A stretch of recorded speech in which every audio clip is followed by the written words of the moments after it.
어디서 중국 앞길을 막아?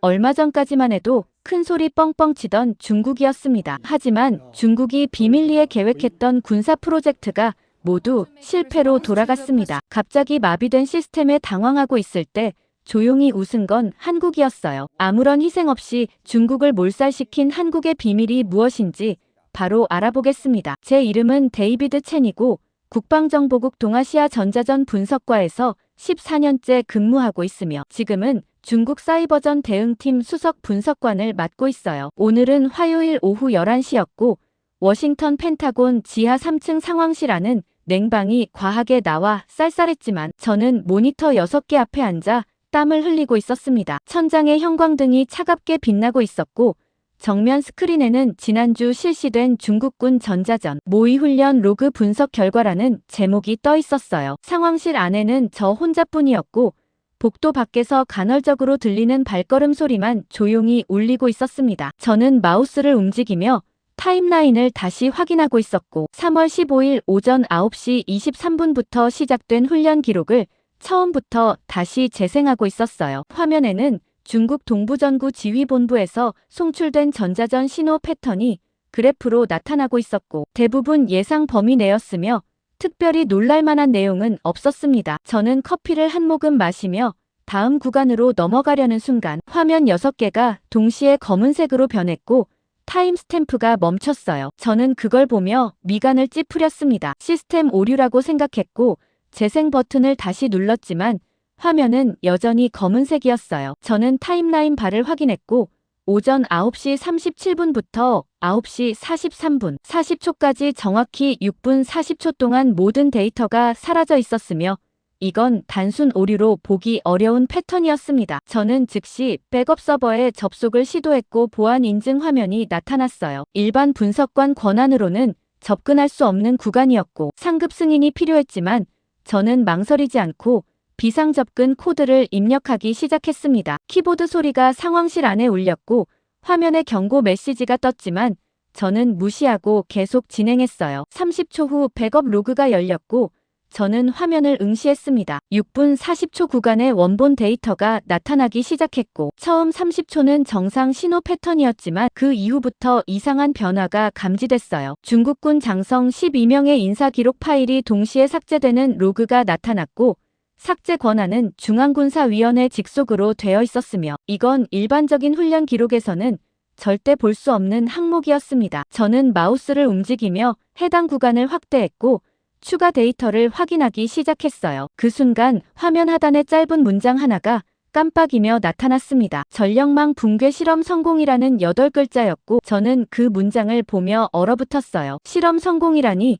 이건 모의훈련이 아니라 실제 작전 테스트였다는 뜻이었고 전력망 붕괴라는 표현은 공격 대상이 군사시설이 아니라 민간 인프라라는 의미였습니다. 저는 즉시 스크린샷을 찍으려 했지만 그 순간 상황실 문이 열렸고 보안팀 직원 2명이 들어왔어요. 한 명은 태블릿을 들고 있었고 다른 한 명은 제 쪽을 보며 조용히 다가왔습니다. 태블릿을 든 직원이 말했어요. 첸 분석관 비인가 접속이 감지됐습니다. 저는 그를 보며 침착하게 대답했습니다. 업무 관련 긴급 확인이었습니다. 보안팀 직원이 고개를 저으며 말했어요. 백업 서버 접근은 사전 승인 필수입니다. 즉시 로그아웃 하시고 상급자 보고 바랍니다. 저는 화면을 보며 선택해야 했습니다. 지금 로그아웃하고 정상 절차를 따를지 아니면 데이터를 먼저 확보할지 결정해야 했어요. 저는 마우스를 움직여 파일 복사 명령을 입력하기 시작했고 보안팀 직원이 제 손을 막으려 했지만 이미 전송이 시작됐습니다. 파일이 제 개인 암호화 드라이브로 복사되기 시작했고 진행률 바가 천천히 올라가고 있었어요. 보안팀 직원이 상급자에게 연락하기 시작했고 저는 화면만 보고 있었습니다. 80%까지 올라갔고 90%를 넘어섰으며 완료 메시지가 뜨는 순간 저는 로그아웃 버튼을 눌렀어요. 보안팀 직원이 저를 보며 말했습니다. 상급자 면담 요청 들어왔습니다. 지금 3층 회의실로 이동하십시오. 저는 자리에서 일어나며 고개를 끄덕였고 암호화 드라이브를 주머니에 넣었습니다. 복도를 걸어 회의실로 향하는 동안 저는 휴대폰을 꺼내 메시지를 확인했고 한국에서 온 번호가 하나 보였어요. 발신자는 박준호였고 내용은 짧았습니다. 이미 시작됐다는 4글자였고 저는 그 문장을 보며 긴장했어요. 박준호라니 지난달 서울 안보포럼에서 만났던 한국 국방부 사이버안보팀 연구원이었고, 당시 그는 중국 전력망 공격 시나리오를 설명하며 3개월 내 실행 가능성을 언급했지만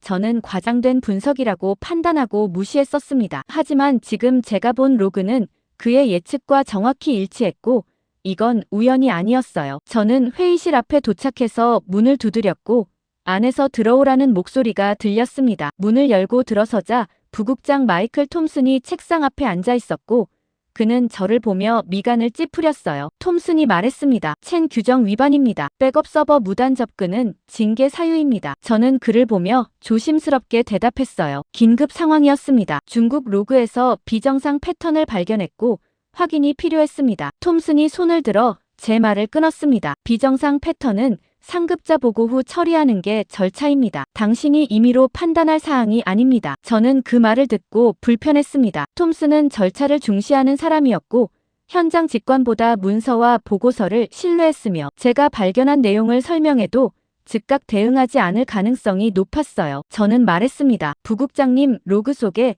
전력망 공격 실험 기록이 있습니다. 톰슨이 저를 보며 물었어요. 증거가 있습니까? 저는 주머니에서 암호화 드라이브를 꺼내려 했지만 그 순간 망설였습니다. 이 데이터를 지금 넘기면 즉시 상부로 올라갈 거였고 제 권한은 박탈될 거였으며 추가 조사 기회도 사라질 거였어요. 저는 드라이브를 다시 주머니에 넣으며 조용히 말했습니다. 재확인 후 보고하겠습니다. 톰슨이 고개를 끄덕이며 대답했어요. 오늘 중으로 정식 보고서 제출하십시오. 그리고 당분간 백업 서버 접근 권한은 정지됩니다. 회의실을 나와 복도를 걸으며 저는 선택해야 했습니다. 데이터를 상부에 넘기고 정상 절차를 따를지 아니면 박준호에게 먼저 연락해서 추가 정보를 확보할지 결정해야 했어요. 저는 엘리베이터를 타고 1층 로비로 내려갔고 밖으로 나서자 워싱턴의 습한 공기가 얼굴을 감쌌습니다. 저는 휴대폰을 꺼내 박준호에게 메시지를 보냈어요. 확인했다, 만나야 한다는 짧은 문장이었고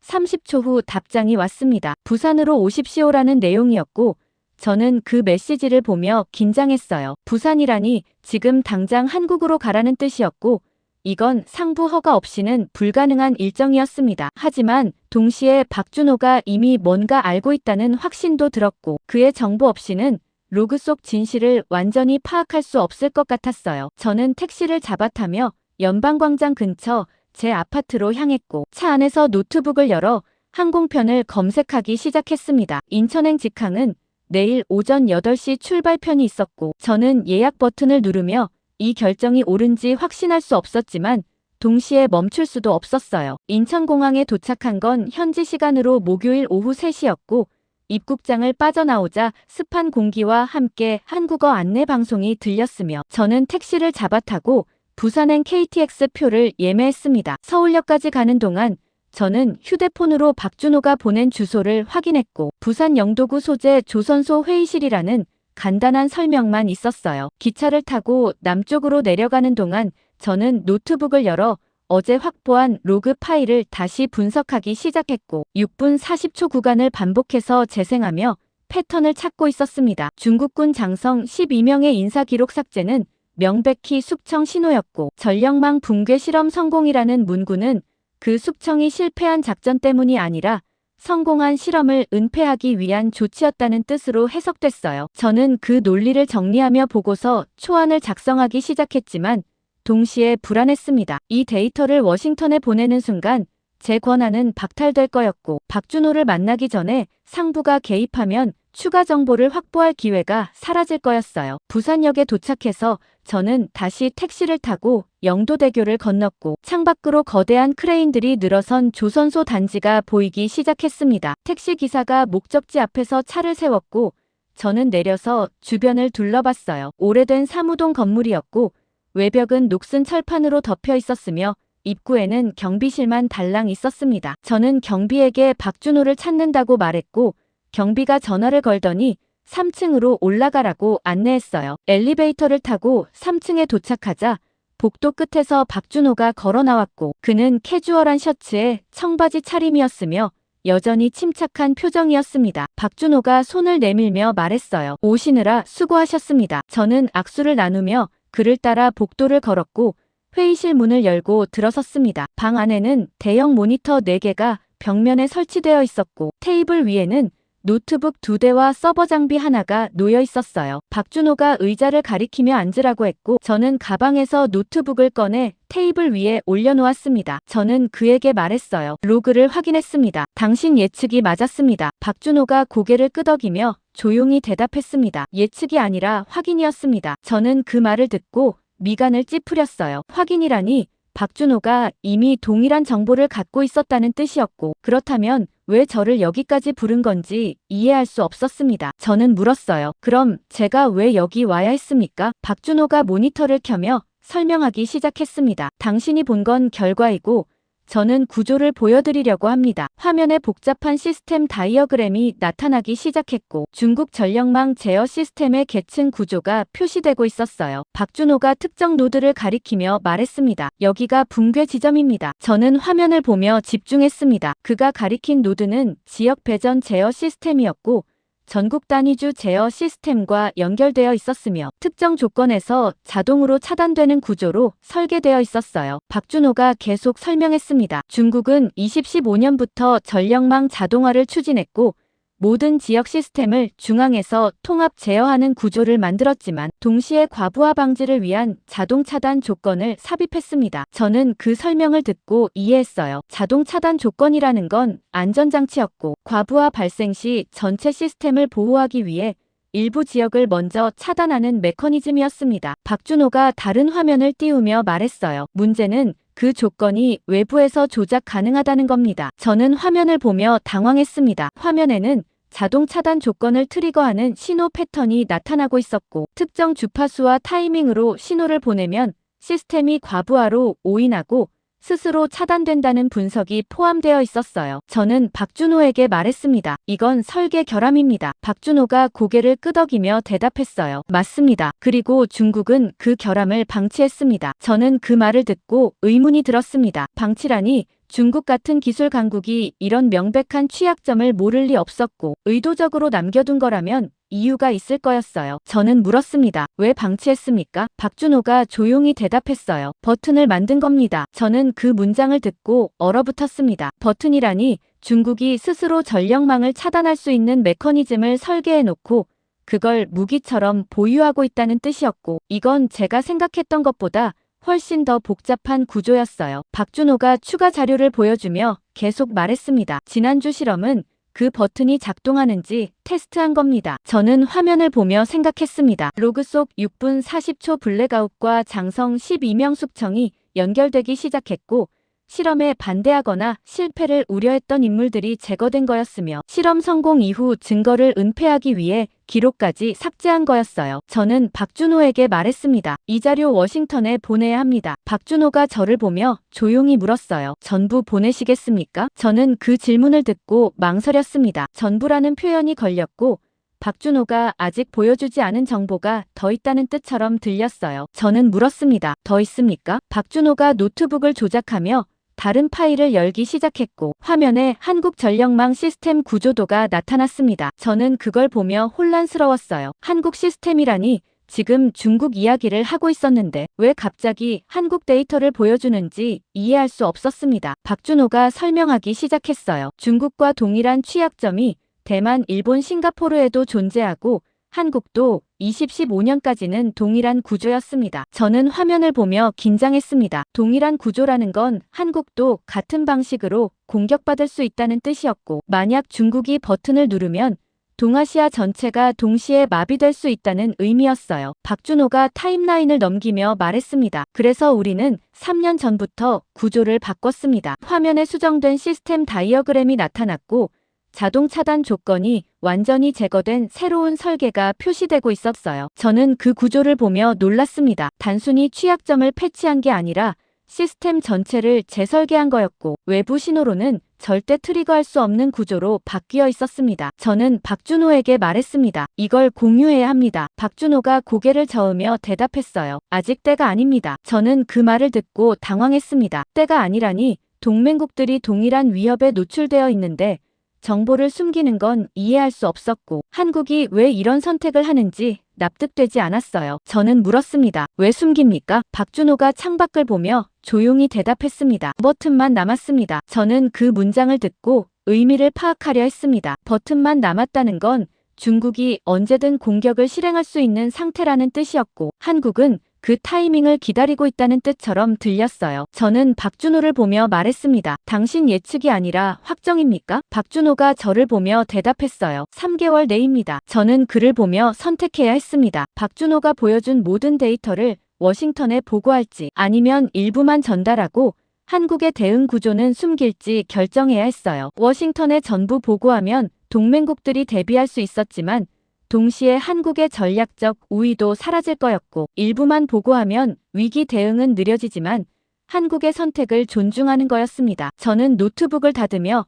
박준호에게 말했습니다. 중국 데이터만 보고하겠습니다. 박준호가 고개를 끄덕이며 조용히 대답했어요. 현명한 선택입니다. 회의실을 나와 복도를 걸으며 저는 생각했습니다. 이 선택이 옳은지 확신할 수 없었지만 동시에 박준호의 확신이 단순 예측이 아니라 준비된 계획이라는 느낌을 지울 수 없었고 한국이 이미 다음 단계를 설계해 놓았다는 직감이 들었어요. 워싱턴으로 돌아온 건 토요일 오후 6시였고 덜레스 공항에서 택시를 타고 펜타곤으로 향하는 동안 저는 노트북을 열어 부산에서 확보한 중국 데이터를 정리하기 시작했으며 한국 시스템 관련 정보는 모두 별도 암호화 폴더에 분리해서 보관했습니다. 택시가 펜타곤 정문 앞에 도착했고 저는 보안 검색을 통과해 지하 3층 상황실로 내려갔어요. 복도는 주말임에도 불구하고 사람들로 북적이고 있었고 긴급 회의가 소집됐다는 안내방송이 들렸으며 저는 그 소리를 들으며 불안해지기 시작했습니다. 상황실 문을 열고 들어서자 부국장 톰슨과 분석팀 직원 6명이 이미 모여 있었고 정면 스크린에는 긴급이라는 붉은 글자가 깜빡이고 있었어요. 톰슨이 저를 보며 급하게 말했습니다. 첸 대만에서 긴급 상황 발생했네. 저는 그 말을 듣고 긴장했습니다. 대만이라니 박준호가 언급했던 취약점 보유 국가 중 하나였고 뭔가 이미 시작된 것 같았어요. 톰슨이 스크린을 전환하며 설명하기 시작했습니다. 현지 시간 오늘 오전 11시 30분경 TSMC 신주 공장 EUV 라인 전체가 동시에 정지했고 타이난 공장도 동일 시각 가동 중단됐으며 현재까지 복구 실패 상태입니다. 저는 화면을 보며 얼어붙었습니다. EUV 라인 동시 정지라니 이건 단순 고장이 아니라 시스템 전체를 타겟으로 한 공격이었고 박준호가 경고했던 시나리오가 현실화되고 있다는 신호였어요. 분석팀 책임자 제니퍼 로스가 추가 보고를 시작했습니다. 공격 흔적은 발견되지 않았고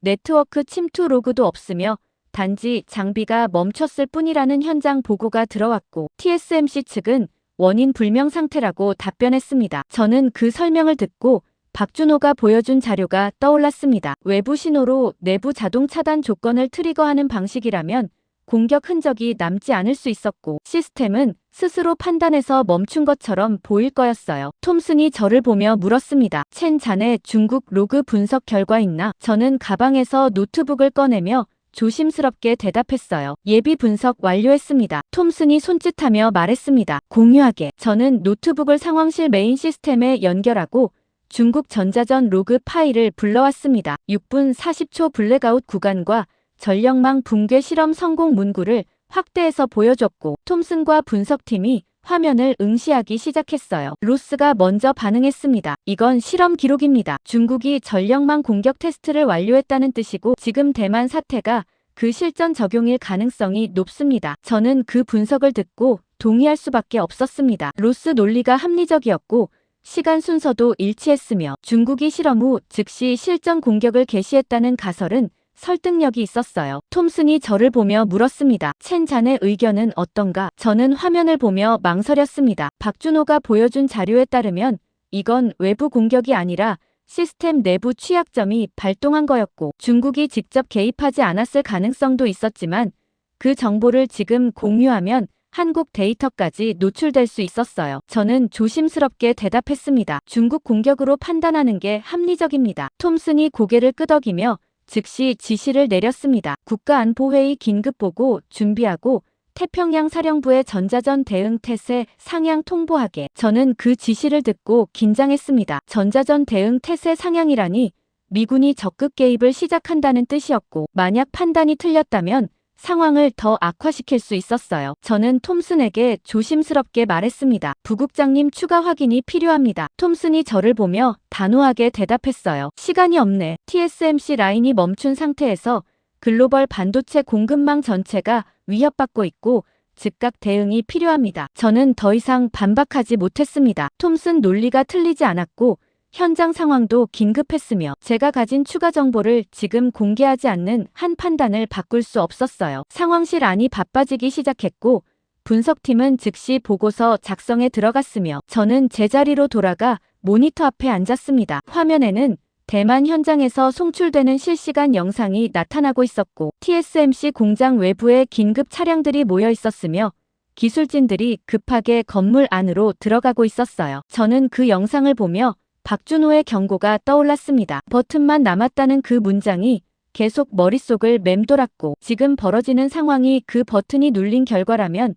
제가 방금 내린 판단은 완전히 틀린 거였어요. 저는 휴대폰을 꺼내 박준호에게 메시지를 보냈습니다. TSMC 정지 상황 확인했습니까? 라는 짧은 문장이었고 1분 후 답장이 왔어요. 예상대로입니다. 라는 4글자였고 저는 그 답장을 보며 손이 떨렸습니다. 예상대로라니 박준호는 이미 이 사태를 알고 있었고 심지어 시기까지 예측했다는 뜻이었으며 한국은 방관하고 있다는 의미였어요. 저는 추가 메시지를 보냈습니다. 중국 공격입니까? 박준호의 답장은 즉시 왔습니다. 아닙니다. 저는 그 답장을 보며 얼어붙었습니다. 아니라니, 그럼 제가 방금 톰슨에게 보고한 내용은 완전히 틀린 거였고 미군 대응도 잘못된 방향으로 가고 있다는 뜻이었어요. 저는 즉시 추가 질문을 보냈습니다. 그럼 뭡니까? 박준호의 답장이 왔습니다. 자체 붕괴입니다. 저는 그 문장을 보며 이해했습니다. 중국이 버튼을 누른 게 아니라 시스템 자체가 특정 조건에서 스스로 무너진 거였고 외부 공격이 아니라 내부 설계 결함이 발동한 거였어요. 저는 자리에서 일어나 톰슨에게 다가가려 했지만 그 순간 상황실 스크린에 새로운 경보가 떴습니다. 추가 보고 일본 도쿄 전력 시스템 이상 징후 감지라는 문구였고 저는 화면을 보며 숨이 막혔어요. 일본까지라니 이건 대만만의 문제가 아니라 지역 전체로 확산되고 있다는 신호였고 박준호가 언급했던 동일 구조 보유 국가들이 연쇄적으로 무너지기 시작하는 거였습니다. 톰슨이 긴급 전화를 받으며 소리쳤습니다. 태평양 사령부 전자전 대응 즉시 개시 승인됐네. 저는 그 말을 듣고 패닉에 빠졌습니다. 전자전 대응 개시라니 미군이 중국을 타겟으로 전자교란을 시작한다는 뜻이었고 만약 중국이 공격하지 않았다면 이 대응 자체가 새로운 충돌을 촉발시킬 수 있었어요. 저는 톰슨에게 급히 다가가 말했습니다. 부국장님, 대응 보류 필요합니다. 톰슨이 저를 보며 물었어요. 이유가 뭔가? 저는 휴대폰 화면을 보여주려 했지만 망설였습니다. 박준호의 메시지를 공개하면 한국정보원과 비공식 접촉했다는 사실이 드러날 거였고 제 판단 근거를 설명하려면 부산에서 확보한 모든 데이터를 공유해야 했어요. 저는 조심스럽게 말했습니다. 추가 분석이 필요합니다. 톰슨이 고개를 저으며 단호하게 대답했어요. 이미 결정됐네. 저는 더 이상 말하지 못했고 상황실 안은 긴급 대응 체제로 전환되기 시작했습니다. 분석팀은 중국 전자전 시스템 약점을 찾기 시작했고 작전팀은 교란 신호 송출 준비를 시작했으며 저는 제 자리로 돌아가 모니터 앞에 앉아 화면만 보고 있었어요. 박준호의 메시지가 계속 떠올랐고 자체 붕괴라는 그 문장이 머릿속을 맴돌았으며 제가 방금 촉발시킨 대응이 상황을 더 악화시킬 거라는 확신이 점점 강해지고 있었습니다. 저는 노트북을 열고 보고서 수정을 시작했지만 이미 늦었다는 걸 알고 있었고 미군 대응은 시작됐으며 제 선택이 되돌릴 수 없는 결과를 만들어내고 있다는 무게감이 어깨를 짓눌렀어요. 미군 전자전 대응이 시작된 건 현지 시간 일요일 새벽 2시였고 저는 상황실에서 실시간 작전 모니터를 보고 있었으며 태평양 사령부에서 송출하는 전자교란 신호가 중국 동부 해안 방향으로 전파되는 경로가 화면에 표시되고 있었습니다. 톰슨이 작전팀과 통화하며 진행 상황을 확인하고 있었고 분석팀은 중국 측 반응을 추적하기 시작했으며 상황실 안은 긴장된 침묵 속에서 키보드 소리만 간헐적으로 울리고 있었어요. 저는 제 모니터 앞에 앉아 대만 TSMC 현장 데이터를 계속 확인하고 있었고 복구 시도가 여러 번 이뤄졌지만 모두 실패했다는 보고가 반복되고 있었으며 장비는 여전히 멈춘 상태였습니다. 작전 개시 15분 후 첫 번째 이상 신호가 감지됐고 로스가 급하게 소리쳤어요. TSMC 타이난 공장 추가 라인 정지 발생했습니다. 저는 화면을 전환해서 타이난 데이터를 확인했습니다. 기존에 멈춰있던 EUV 라인뿐 아니라 정상 가동 중이던 구형 라인까지 동시에 정지되기 시작했고 이건 복구가 아니라 확산이었어요. 톰슨이 작전팀에 연락하며 물었습니다. 우리 신호 때문입니까? 작전팀 책임자 목소리가 스피커로 들렸습니다. 확인 중입니다. 저는 노트북을 열어 박준호가 보여줬던 시스템 구조도를 다시 불러왔고 자동 차단 조건 트리거 메커니즘을 재확인하기 시작했습니다. 외부 신호가 특정 주파수 범위에 들어오면 시스템이 과부하로 오인하고 스스로 차단된다는 설명이 있었고 미군이 지금 송출하는 전자교란 신호가 그 범위에 정확히 겹칠 가능성이 보였어요. 저는 즉시 계산을 시작했습니다. 미군 신호 주파수는 3.2 기가헤르츠 대역이었고 박준호 자료에 명시된 트리거 범위는 3.1에서 3.3 기가헤르츠였으며 완전히 일치하고 있었습니다. 저는 톰슨에게 급히 다가가 말했어요. 부국장님, 신호 송출 즉시 중단해야 합니다. 톰슨이 저를 보며 물었습니다. 왜죠? 저는 노트북 화면을 보여주며 설명하기 시작했어요. 우리 신호가 대만 시스템 자동 차단 조건을 트리거하고 있습니다. 중국 공격이 아니라 시스템 내부 취약점입니다. 톰슨이 화면을 보며 미간을 찌푸렸고 로스가 끼어들며 말했습니다. 하지만 초기 정지는 우리 신호 이전에 발생했습니다. 저는 그 반박을 듣고 인정할 수밖에 없었습니다. 로스 말이 맞았고 최초 TSMC 정지는 미군 대응 시작 전이었으며 제 설명만으로는 전체 상황을 다 설명할 수 없었어요. 그 순간 상황실 스크린에 새로운 경보가 연달아 떴습니다. TSMC 신주 공장 전 라인 완전 정지 확인됐고 일본 도쿄 전력 시스템 비상 경보 발령됐으며 싱가포르 글로벌 파운드리 공장 일부 라인 이상 징후 감지됐다는 보고가 동시에 들어왔어요. 저는 화면을 보며 얼어붙었습니다. 대만만이 아니라 일본 싱가포르까지 연쇄적으로 무너지기 시작했고 박준호가 언급했던 동일 구조 보유 국가들이 정확히 같은 패턴으로 붕괴되고 있었으며 이건 미군 신호가 촉발한 도미노였습니다. 톰슨이 작전팀에 즉시 지시를 내렸습니다. 신호 송출 일시 중단하고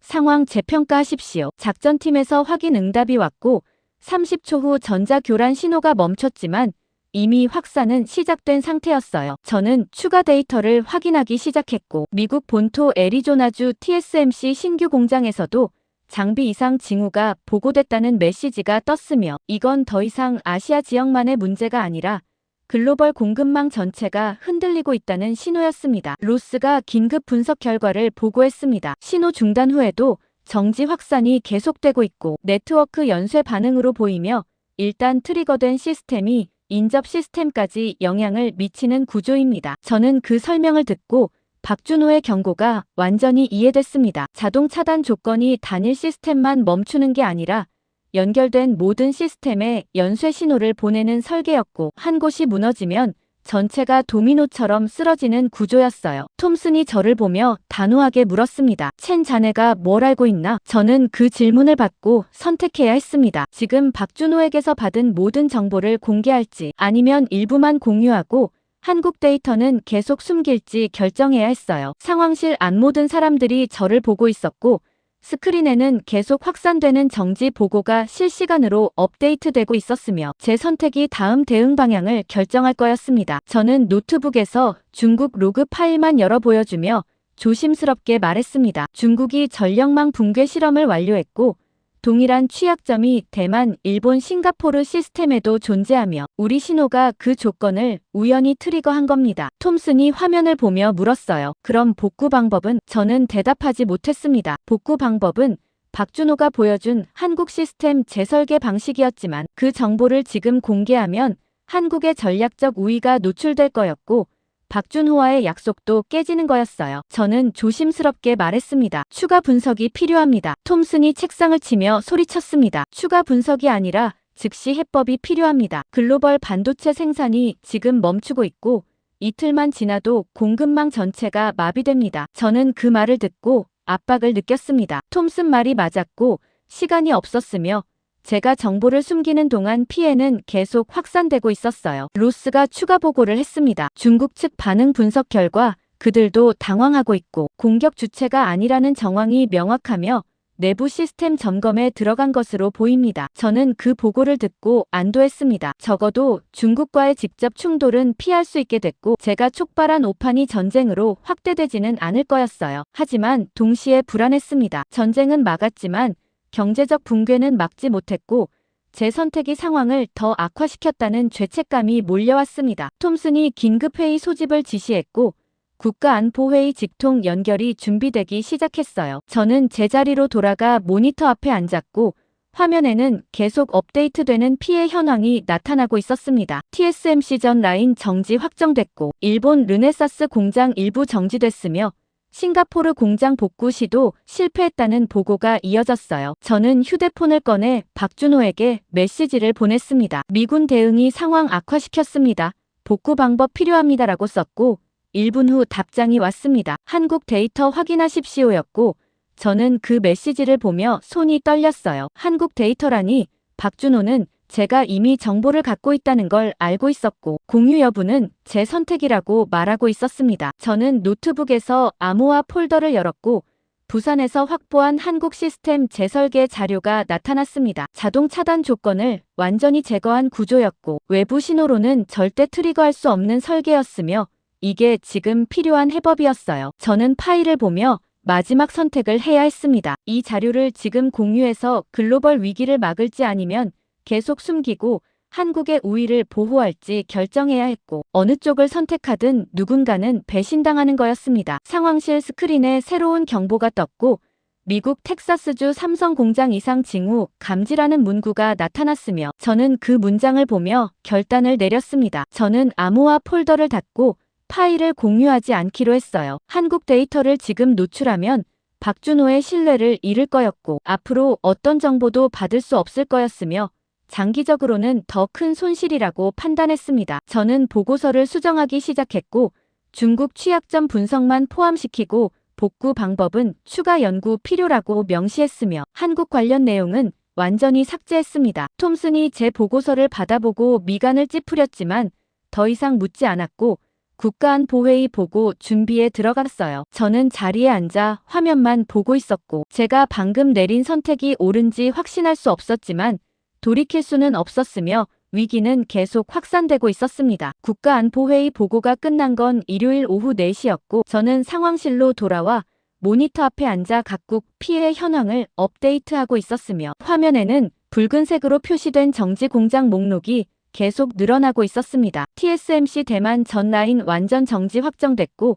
일본 르네사스와 소니 반도체 공장 부분 정지됐으며 싱가포르 글로벌 파운드리 복구 실패했고 미국 텍사스 삼성 공장은 일부 라인만 가동 중단된 상태였어요. 로스가 제 옆으로 다가와 태블릿을 보여주며 말했습니다. 첸 지역별 피해 패턴 분석 결과입니다. 저는 화면을 봤습니다. 아시아 태평양 지역 주요 반도체 생산 시설 12곳 중 9곳이 정지 또는 불안정 상태였고 북미 지역은 3곳 중 1곳이 영향받았으며 유럽은 아직 보고 없다는 요약이 나타나고 있었어요. 저는 그 데이터를 보며 패턴을 확인하기 시작했고 대만, 일본, 싱가포르처럼 박준호가 언급했던 취약점 보유 국가들이 집중적으로 타격받고 있다는 게 명확했습니다. 로스가 추가 설명을 했어요. 흥미로운 건 한국 데이터입니다. 저는 그 말을 듣고 긴장했습니다. 한국이라니 박준호가 보여줬던 재설계 시스템이 실제로 작동하고 있는지 확인할 기회였고 동시에 제가 숨긴 정보가 드러날 위험도 있었어요. 저는 조심스럽게 물었습니다. 한국은 어떻습니까? 로스가 태블릿을 조작하며 한국 섹션을 열었습니다. 삼성 평택 공장 정상 가동 중이고 화성 공장도 안정적이며 전력 시스템 이상 없고 냉각 시스템 모두 정상 범위라는 보고가 나타나고 있었어요. 저는 화면을 보며 예상했던 대로라고 생각했습니다. 한국은 멀쩡했고 박준호가 보여준 재설계 구조가 실제로 작동하고 있었으며 동일한 외부 조건에서도 영향받지 않는 유일한 나라였습니다. 로스가 미간을 찌푸리며 말했어요. 이상합니다. 동일 지역 동일 시간대인데 한국만 정상이라는 건 설명이 안 됩니다. 저는 그 말을 듣고 대답하지 못했습니다. 설명은 할 수 있었지만 그러려면 부산에서 확보한 자료를 공개해야 했고 아직 그럴 준비가 안 됐어요. 로스가 계속 말했습니다. 데이터 오류일 가능성 있습니다. 현장 재확인 요청하겠습니다. 저는 고개를 끄덕였지만 동시에 불안했습니다. 재확인해도 결과는 같을 거였고 한국이 정말 멀쩡하다는 게 확정되면 모두가 이유를 물을 거였어요. 30분 후 현장 재확인 결과가 들어왔고 로스가 다시 제 자리로 왔습니다. 확인됐습니다. 한국 공장들 모두 정상 가동 중이고 전력 냉각 시스템 안정적이며 어떤 이상 징후도 없습니다. 저는 그 보고를 듣고 인정할 수밖에 없었습니다. 한국은 진짜 멀쩡했고 글로벌 반도체 공급망이 무너지는 와중에 유일하게 살아있는 생산 거점이었어요. 로스가 저를 보며 물었습니다. 첸, 한국이 뭔가 다른 시스템 쓰고 있는 겁니까? 저는 그 질문을 받고 선택해야 했습니다. 지금 사실대로 대답할지 아니면 모른다고 회피할지 결정해야 했고 어느 쪽을 선택하든 결과는 달라질 거였어요. 저는 조심스럽게 대답했습니다. 확인이 필요합니다. 로스가 고개를 끄덕이며 말했어요. 긴급 분석 올리겠습니다. 톰슨 부국장한테 보고 필요합니다. 저는 제자리로 돌아와 노트북을 열고 한국 데이터를 다시 확인하기 시작했습니다. 박준호가 보여줬던 시스템 재설계 자료를 불러왔고 자동 차단 조건 제거 구조를 재분석하기 시작했어요. 설계는 명확했습니다. 외부 신호를 받아도 시스템이 과부하로 오인하지 않도록 필터링 레이어를 추가했고 전력과 냉각이 통합 제어되는 구조로 바꿔서 한 곳이 무너져도 전체가 연쇄 붕괴하지 않게 만들었으며 이 모든 게 3년 전부터 준비됐다는 타임라인이 명시되어 있었어요. 저는 화면을 보며 생각했습니다. 한국은 대비한 게 아니라 예상하고 먼저 움직인 거였고 글로벌 시스템이 무너질 거라는 걸 미리 알고 있었으며 스스로만 살아남을 구조를 완성해 놓은 거였습니다. 그 순간 톰슨이 상황실로 들어왔고 로스에게서 보고를 받더니 저를 불렀어요. 첸, 한국 상황 설명하게. 저는 자리에서 일어나 톰슨 앞으로 갔고 그는 팔짱을 낀 채 저를 보고 있었습니다. 저는 조심스럽게 말했습니다. 한국 공장들이 정상 가동 중입니다. 톰슨이 단도직입적으로 물었어요. 왜죠? 저는 대답하지 못했습니다. 왜냐고 묻는다면 한국이 다른 시스템을 쓰고 있기 때문이라고 답해야 했지만 그 시스템이 뭔지 설명하려면 박준호 자료를 공개해야 했어요. 톰슨이 제 침묵을 보며 미간을 찌푸렸습니다. 자네 뭔가 알고 있나? 저는 그 질문을 받고 긴장했습니다. 톰슨은 제가 정보를 숨기고 있다는 걸 의심하고 있었고 지금 부인하면 나중에 더 큰 문제가 될 수 있었어요. 저는 조심스럽게 대답했습니다. 추가 조사가 필요합니다. 톰슨이 단호하게 말했어요. 추가 조사 말고 지금 당장 설명하게. 글로벌 공급망이 무너지는데 한국만 멀쩡하다는 건 우연이 아닙니다. 저는 더 이상 회피할 수 없다는 걸 알았습니다. 저는 노트북을 가져와 한국 시스템 개요만 보여주기로 결정했고 상세 설계는 숨기기로 했어요. 화면을 톰슨에게 돌려 보여주며 말했습니다. 한국이 전력망 제어 시스템을 재설계했고 자동 차단 취약점을 제거한 것으로 보입니다. 톰슨이 화면을 보며 물었습니다. 언제부터? 저는 대답했어요. 3년 전부터입니다. 톰슨이 저를 보며 표정이 굳어졌습니다. 3년 전이라니 한국이 이 사태를 그때부터 예상하고 있었다는 뜻이었고 우리보다 훨씬 앞서 움직이고 있었다는 의미였어요. 톰슨이 조용히 물었습니다. 자네 이걸 언제 알았나? 저는 그 질문을 받고 당황했습니다. 부산 방문 사실을 밝혀야 하는지 아니면 최근에 발견했다고 둘러댈지 선택해야 했어요. 저는 조심스럽게 대답했습니다. 며칠 전 확인했습니다. 톰슨이 미간을 찌푸리며 말했어요. 왜 즉시 보고 안 했나? 저는 대답하지 못했습니다. 즉시 보고 안 한 이유는 박준호와의 약속 때문이었지만 그걸 지금 설명할 수 없었어요. 톰슨이 한숨을 쉬며 말했습니다. 한국 측과 즉시 접촉하게. 시스템 상세 정보 확보가 최우선입니다. 저는 고개를 끄덕였지만 동시에 불안했습니다. 한국 측 접촉이라는 건 공식 채널을 통한 요청이었고 박준호는 비공식 정보원이었으며 제가 중간에서 어떻게 연결할지 명확하지 않았어요. 톰슨이 계속 말했습니다. 국무부 통해서 공식 협력 요청 올리고 자네는 기술 분석 담당하게. 저는 제자리로 돌아와 휴대폰을 꺼냈습니다. 박준호에게 메시지를 보내야 했지만 뭐라고 써야 할지 망설여졌어요. 한국 시스템이 노출됐고 미국이 공식 협력을 요청할 거라는 내용을 어떻게 전달해야 할지 고민했습니다. 저는 결국 짧게 썼어요. 상황 변했습니다. 공식 접촉 시작됩니다. 1분 후 박준호의 답장이 왔습니다. 예상했습니다였고 저는 그 답장을 보며 안도했습니다. 박준호는 이미 이 전개를 알고 있었고 준비하고 있었어요. 저는 추가 메시지를 보냈습니다. 어떻게 대응하시겠습니까? 박준호의 답장이 왔습니다. 제한적 공유입니다. 저는 그 문장을 보며 이해했습니다. 한국은 모든 정보를 넘기지 않을 거였고 핵심 기술은 보호하면서 최소한만 공유하는 전략이었어요. 상황실 스크린에 새로운 보고가 떴고 일본 정부가 한국에 긴급 기술 지원 요청했다는 외신 속보가 나타났으며 대만도 동일한 움직임을 보이고 있다는 후속 보도가 이어졌습니다. 저는 화면을 보며 깨달았습니다. 세계가 한국을 보기 시작했고 유일하게 살아있는 생산 거점으로서 한국의 위치가 확정되고 있었으며 이제 모두가 한국에게 답을 구할 수밖에 없는 상황이 만들어지고 있었어요. 일본 상황이 급격히 악화된 건 월요일 오전 9시였고 저는 상황실 모니터로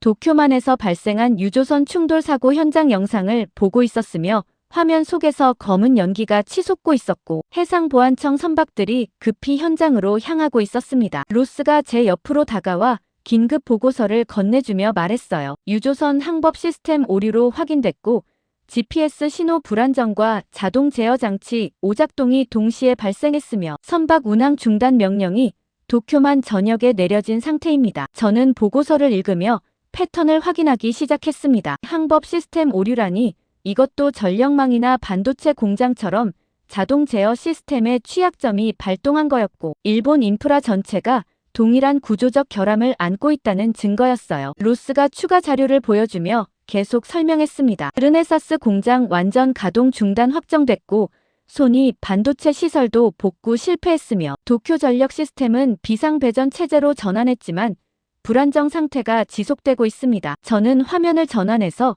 일본 전역 인프라 상태를 확인했습니다. 도쿄, 오사카, 나고야 주요 도시 전력망이 모두 경보 단계였고 산업시설 가동률이 평소 대비 60% 수준으로 떨어졌으며 물류 네트워크도 마비 조짐을 보이고 있었어요. 저는 로스에게 물었습니다. 일본 정부 대응은 어떻습니까? 로스가 태블릿을 조작하며 일본 총리실 긴급 성명 전문을 보여줬습니다. 현재 상황을 국가 비상사태로 규정하고 모든 중요 인프라 시설 점검에 들어갔으며 동맹국들에게 기술 지원을 요청했다는 내용이었고 특히 한국 측과 긴급 협의를 진행 중이라는 문구가 강조되어 있었어요. 저는 그 문장을 보며 예상했던 대로라고 생각했습니다. 일본도 한국이 유일한 해법을 갖고 있다는 걸 알아챘고 자존심을 접고 도움을 구하는 상황이었어요. 그 순간 상황실 스크린에 대만 관련 긴급 속보가 떴고 TSMC 복구 시도 완전 실패 전 라인 무기한 정지 확정이라는 헤드라인이 나타났으며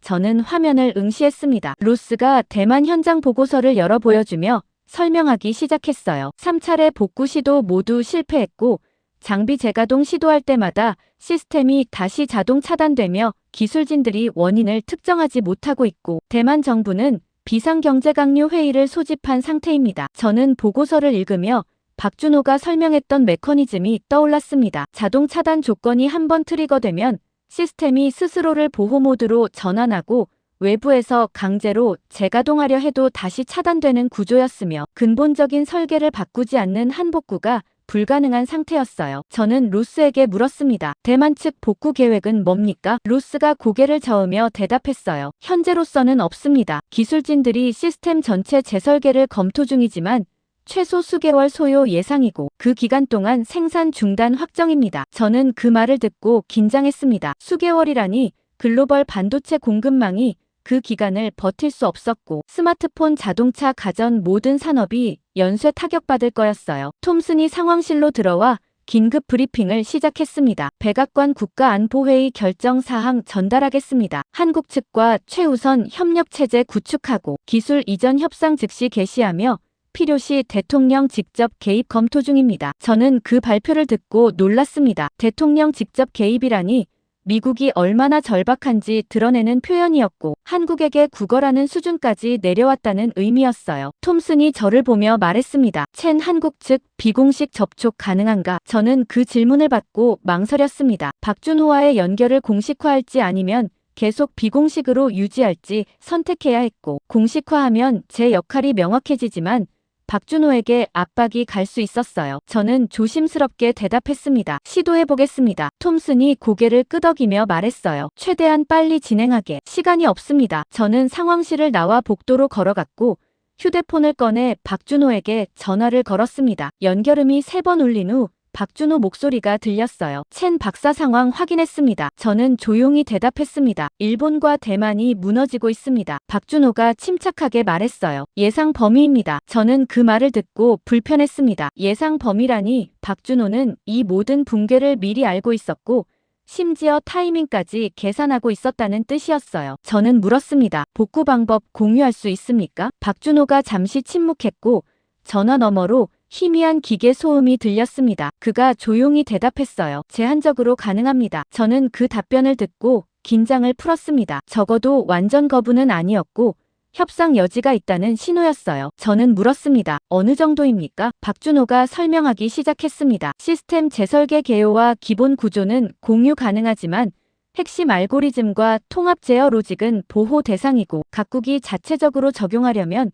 최소 6개월 이상 소요될 겁니다. 저는 그 설명을 듣고 이해했습니다. 한국은 답을 주되 완성품은 주지 않는 전략이었고 각국이 스스로 해결하는 동안 한국의 우위는 계속 유지되는 구조였어요. 저는 조심스럽게 물었습니다. 미국 요구 사항 전달하면 검토하시겠습니까? 박준호가 대답했어요. 공식 채널로 오면 검토하겠습니다. 통화가 끝나고 저는 상황실로 돌아왔습니다. 톰슨에게 결과를 보고했고 그는 즉시 국무부에 연락해서 공식 협력 요청 절차를 시작하라고 지시했어요. 저는 제자리로 돌아와 모니터를 켰고 화면에는 일본과 대만 현장 영상이 실시간으로 업데이트되고 있었습니다. 도쿄 시내 일부 지역 정전 발생했고 대만 타이베이 산업단지 가동 중단됐으며 두 나라 증시가 동시에 폭락하고 있다는 속보가 연달아 떴어요. 저는 화면을 보며 생각했습니다. 불과 사흘 전만 해도 일본과 대만은 글로벌 반도체 공급망의 핵심이었고 누구도 이들 없이는 산업을 유지할 수 없다고 믿었지만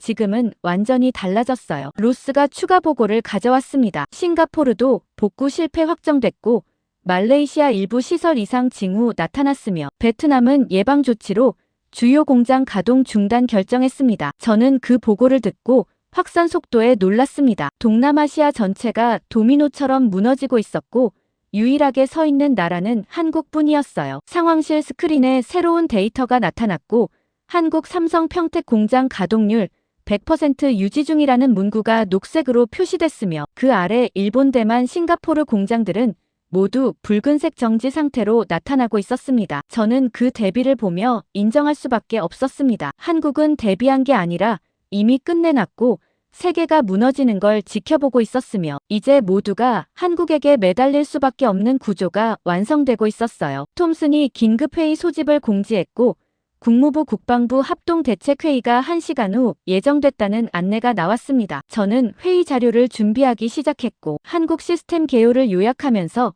박준호가 제한적 공유만 제안했다는 내용을 포함시켰어요. 자료를 정리하는 동안 저는 계속 생각했습니다. 며칠 전만 해도 저는 한국을 과장된 분석을 하는 이류 국가 정도로 봤고 박준호의 경고를 무시했지만 지금은 완전히 달라졌으며 한국이 판을 설계했고 우리는 그 안에서 움직이고 있다는 현실을 받아들여야 했어요. 국무부 국방부 합동대책회의가 열린 건 월요일 오후 2시였고 저는 국무부 청사 7층 회의실에 앉아 있었으며 정면 스크린에는 한국기술협력 요청안이라는 제목이 떠 있었습니다. 테이블 주변으로 국무부 동아태 차관보 제임스 핸더슨과 국방부 정책 차관 로버트 클라크가 앉아 있었고 양쪽으로 각 부처 실무진 10여 명이 배석하고 있었으며 회의실 안은 냉방이 강하게 나와 차갑게 느껴졌어요. 핸더슨이 회의를 시작하며 말했습니다. 현재 글로벌 반도체 공급망 붕괴로 인한 경제적 피해가 1일 300억 달러 수준으로 추정되고 복구 지연 시 주요 산업 전반에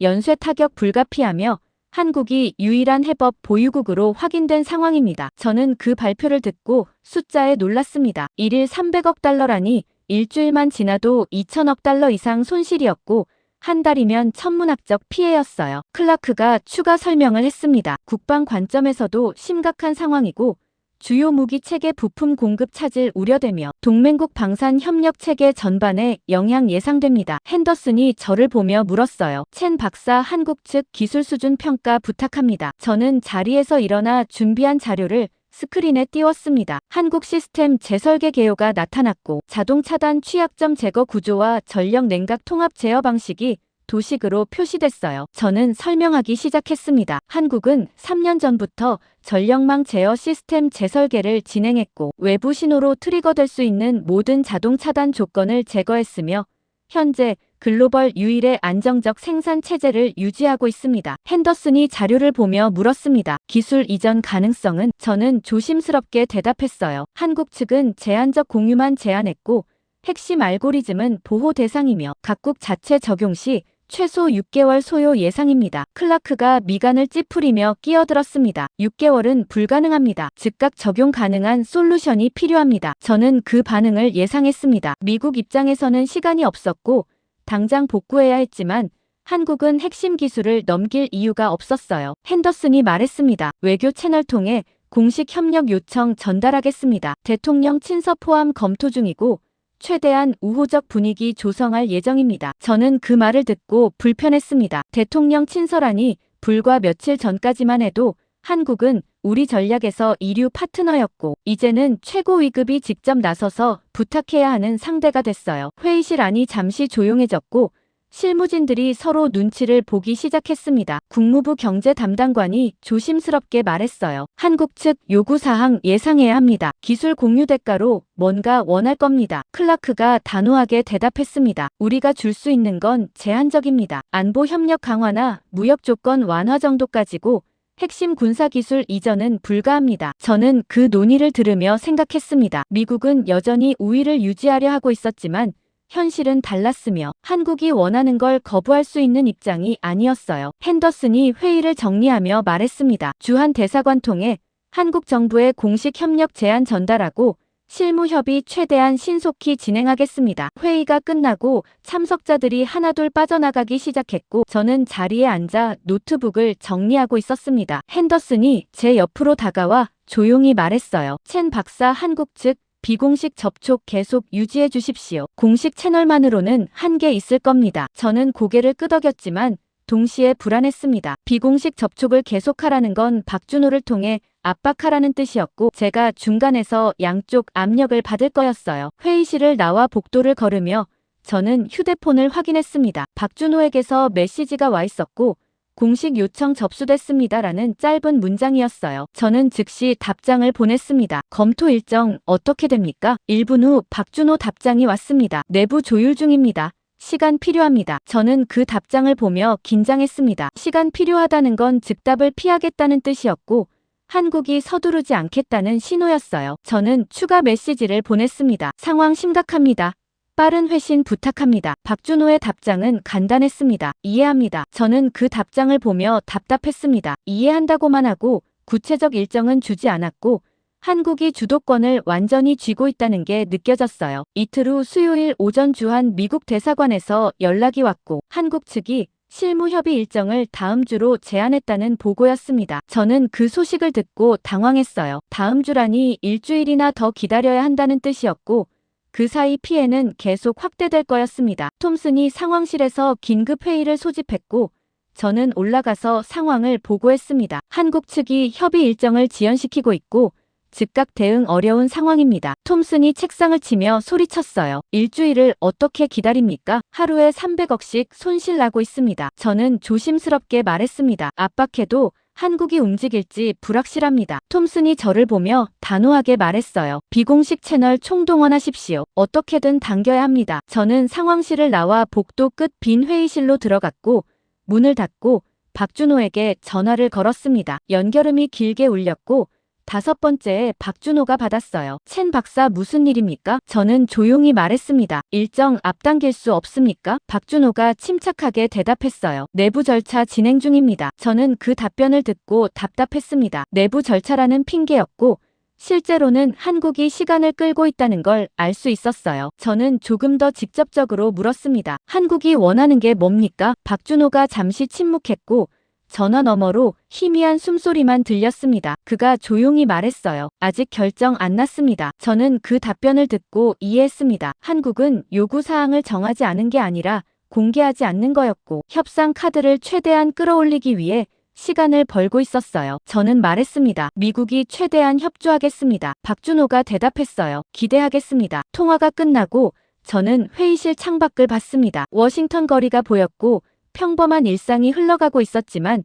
저는 알고 있었어요. 며칠 안에 이 평온함이 깨질 거였고 공급망 붕괴 여파가 일반 시민들에게까지 도달할 거였으며 그때가 되면 정치적 압박이 폭발할 거였습니다. 저는 휴대폰을 꺼내 톰슨에게 메시지를 보냈습니다. 한국 측 일정 조정 불가 확인했습니다. 톰슨의 답장은 즉시 왔어요. 국무부에 추가 압박 요청하겠습니다. 저는 그 답장을 보며 생각했습니다. 추가 압박이라는 게 무슨 의미인지 명확하지 않았지만 미국이 할 수 있는 건 제한적이었고 한국은 그걸 알고 있었으며 우리가 부탁하는 입장이라는 현실은 바뀌지 않았어요. 상황실로 돌아와 저는 모니터 앞에 앉았고 화면에는 각국 피해 현황이 계속 업데이트되고 있었습니다. 일본 산업 생산 지수 30% 하락했고 대만 수출 주문 절반 취소됐으며 싱가포르는 비상경제 대책을 발표한 상태였어요. 반면 한국 데이터는 녹색으로 안정적이었고 삼성 평택 공장은 오히려 증산 체제로 전환했다는 보고까지 올라와 있었습니다. 저는 그 대비를 보며 인정할 수밖에 없었습니다. 불과 일주일 전만 해도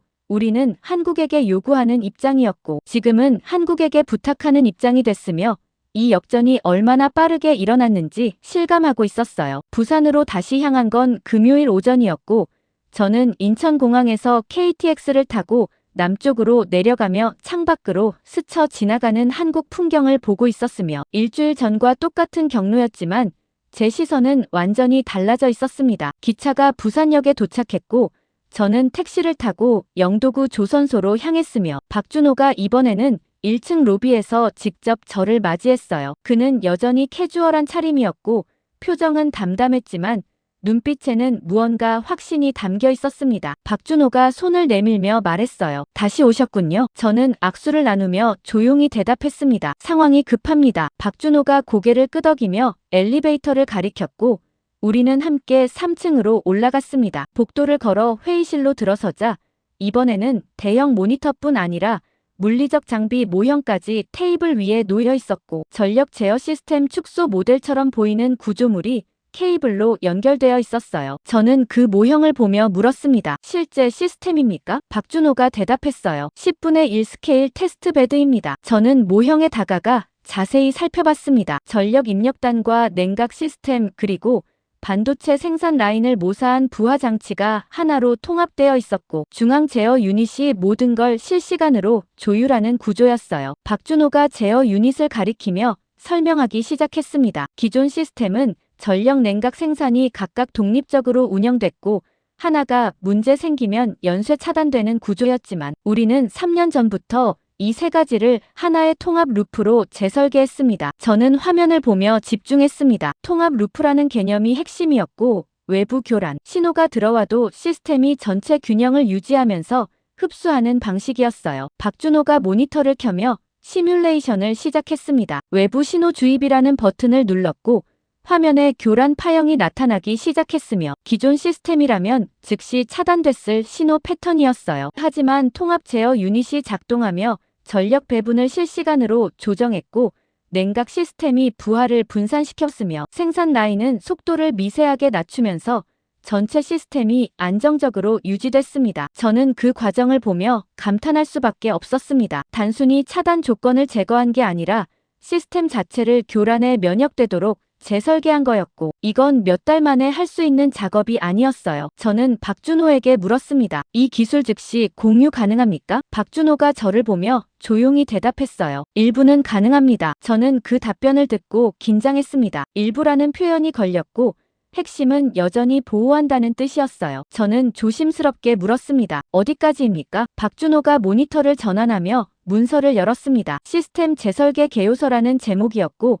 통합 제어 개념과 기본 아키텍처가 설명되어 있었지만 구체적 알고리즘이나 제어 로직은 블랙박스로 처리되어 있었어요. 박준호가 설명했습니다. 이 문서는 공유 가능하고 각국이 이 개념을 기반으로 자체 시스템 개발할 수 있지만 우리가 3년간 축적한 최적화 데이터와 실시간 제어 알고리즘은 제공하지 않습니다. 저는 그 내용을 보며 계산했습니다. 개념만 받아서 각국이 자체 개발한다면 최소 6개월에서 1년은 걸릴 거였고 그 기간 동안 한국만 정상 생산하는 상태가 유지될 거였어요. 저는 박준호에게 말했습니다. 미국은 즉시 적용 가능한 솔루션을 원합니다. 박준호가 고개를 저으며 대답했어요. 즉시 적용은 불가능합니다. 저는 그 거절을 듣고 불편했습니다. 박준호는 단호했고 협상 여지를 주지 않았으며 한국이 이미 결정을 내린 상태라는 게 느껴졌어요. 저는 조금 더 직접적으로 물었습니다. 한국이 원하는 게 뭡니까? 박준호가 자리에 앉으며 저를 보고 조용히 말했습니다. 우린 대비한 게 아니라 끝내놨습니다. 저는 그 문장을 듣고 얼어붙었습니다. 끝내놨다는 표현이 강렬했고 한국이 단순히 방어 태세를 갖춘 게 아니라 이 상황 자체를 완료했다는 뜻이었어요. 박준호가 계속 말했습니다. 3년 전 우리는 글로벌 시스템 취약점을 발견했고 각국에 경고했지만 아무도 듣지 않았으며 그래서 우리만 먼저 끝냈습니다. 저는 그 말을 듣고 부끄러웠습니다. 3년 전 경고라는 게 아마 여러 경로로 전달됐을 거였고 저도 그중 하나를 받았을 가능성이 있었지만 무시했을 거였어요. 저는 조심스럽게 말했습니다. 그래도 동맹국들입니다. 박준호가 저를 보며 대답했어요. 동맹은 상호적입니다. 저는 그 답변을 듣고 할 말이 없었습니다. 박준호 말이 맞았고 미국이 한국을 동맹으로 대우한 적이 얼마나 되는지 돌아보면 반박할 근거가 없었어요. 박준호가 USB 드라이브를 하나 꺼내 테이블 위에 놓으며 말했습니다. 이 안에 공유 가능한 자료 전부 담았고